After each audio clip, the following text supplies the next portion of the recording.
वर्धा जिल्ह्यात गेल्या 12 ते 15 दिवसापासून पावसानं दडी मारल्यानं शेतकऱ्यांची चिंता वाढली आहे। ऑगस्ट महिन्यात आतापर्यंत जिल्ह्यात अवघा 16.2 मिलीमीटर पाऊस झाला असून सरासरीच्या केवळ 6% पावसाची नोंद झाली आहे।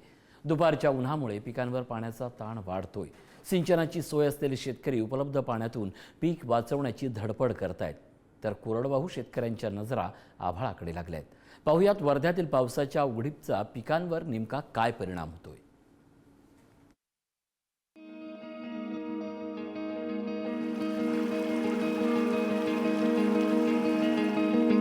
वर्धा जिल्ह्यात गेल्या तब्बल 2 आठवड्यांपासून पावसानं उघडीप दिली आहे। पावसाअभावी पिकांच्या वाढीवर याचा परिणाम होत असून दुपारच्या उन्हामध्ये पिकं अक्षरशः कोमेजताना दिसतायत। पावसाचा खंड आणखी लांबला तर उत्पादनावर सुद्धा परिणाम होण्याची भीती शेतकऱ्यांना आहे आणि त्यामुळे ज्यांच्याकडे सिंचनाची व्यवस्था आहे असे शेतकरी पिकांना पीक देऊन ते वाचवण्याचा प्रयत्न करतात।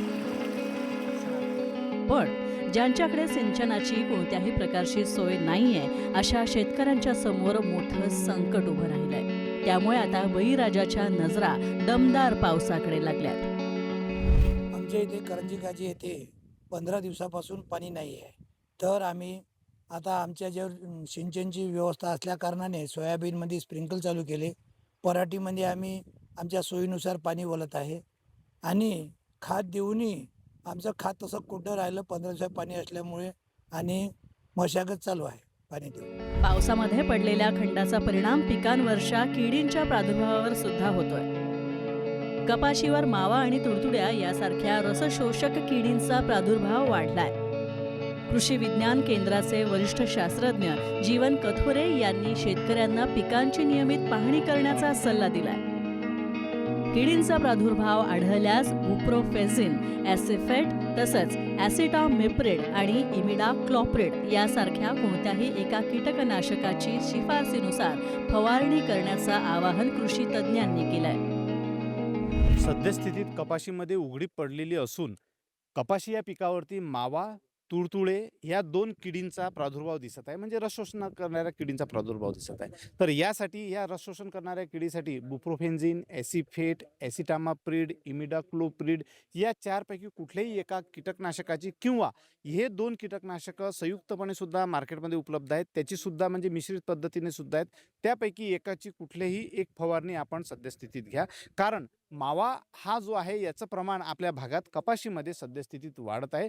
तुडतुडे फार कमी प्रमाणात आहेत, पण तरीसुद्धा रस शोषण ते चांगल्या प्रकारे करतात आणि त्याच्यामुळे कपाशीचं नुकसान होते। म्हणून या किडींवरती, या रस शोषण करणाऱ्या किडींवरती आपण फवारणी आवश्यक आहे। दरम्यान पावसानं उघडीप दिलीये आणि त्यामुळे याचा फायदा घेत शेतकऱ्यांनी आंतरमशागतीची कामं पूर्ण करून घ्यावीत असा सल्ला कृषी विभागानं दिलाय।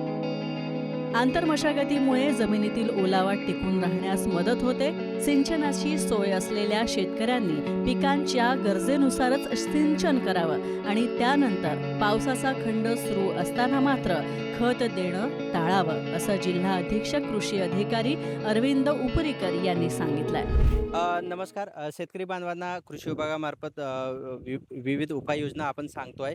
याच्यामध्ये सर्वात महत्त्वाचं आहे की तुम्हाला या परिस्थितीमध्ये खत देणे टाळावे आणि ज्यांच्याकडे जास्त खंड पडलेला आहे त्यांनी आपल्या ओलीत करण्यासाठी पुढाकार घ्यावा।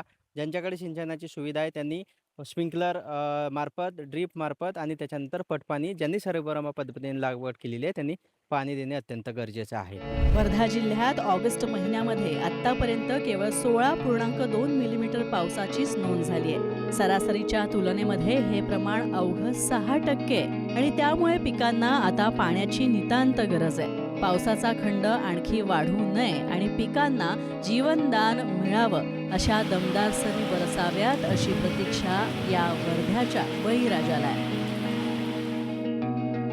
पावसानं उघडीप घेतलीये, त्यामुळे शेतकऱ्यांच्या अडचणी दिवसेंदिवस वाढतायत। उपलब्ध पाण्याच्या जोरावर काही शेतकरी पिकं तगवण्याचा प्रयत्न करतायत, मात्र कोरडवाहू शेती करणाऱ्या शेतकऱ्यांसाठी परिस्थिती अधिकच चिंताजनक आहे।